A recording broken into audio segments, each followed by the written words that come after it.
ഓക്കേടാ അളിയാ. അപ്പൊ എല്ലാം പറയണത് ശരിടാ. സെലക്ഷൻ നീ ഇത്ര നേരം എവിടെ അത് എന്റെ കൂടെ. എടാ ഒരു വാലന്റൈൻസ് ഡേ ആയിട്ട് നിന്റെ കൂടെ ടൈം സ്പെൻഡ് ചെയ്യാനല്ലേ ഞാൻ വരുന്നത്. അവന്റെ ബെസ്റ്റ് ഫ്രണ്ട് അല്ലേ?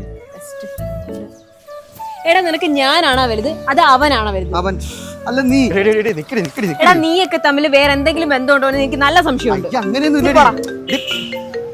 ഹലോ ചേട്ടാ, ഞാൻ അദ്വൈതിന്റെ അടുത്ത് തമാശക്ക് ബ്രേക്കപ്പ് എന്ന് പറഞ്ഞ് എന്നിട്ട് അവൻ ചാവാൻ പോണെന്ന് പറഞ്ഞ് ഫോണും കട്ട് ചെയ്തിട്ട് പോയി. ഇപ്പൊ വിളിച്ചിട്ട് എടുക്കല്ല ചേട്ടാ. മണ്ട, അത് പ്ലാസ്റ്റിക് വിച്ചാത്തിയാണടാ.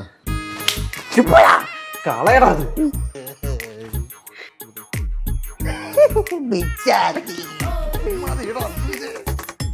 അയ്യേ നീ വന്ന് പിടിയടി. ഓടാ ഞാൻ ഇപ്പൊ പിടിച്ചു തരാം നിനക്ക്. നീ ഉദ്ദേശിക്കുന്നവനൊക്കെ അല്ലേ യഥാർത്ഥത്തിൽ അവൻ ചാവാൻ പോണ ഞാൻ രക്ഷിക്കാൻ വന്നത്. നിന്റെ രക്ഷിപ്പിക്കാൻ ഞാൻ കണ്ടേ വിളിക്കുന്നു. ചെല്ല് എന്നാ നീ പോയി ചാവണം. എടാ കാമപ്രാന്ത, ഇപ്പൊ എനിക്ക് എല്ലാം മനസ്സിലായി. കൺഫേം ആയി എനിക്ക്. Gayathri I can explain. Selection എനിക്ക് ഒന്നും കേക്കണ്ട, ഞാൻ പോണു. തന്നെ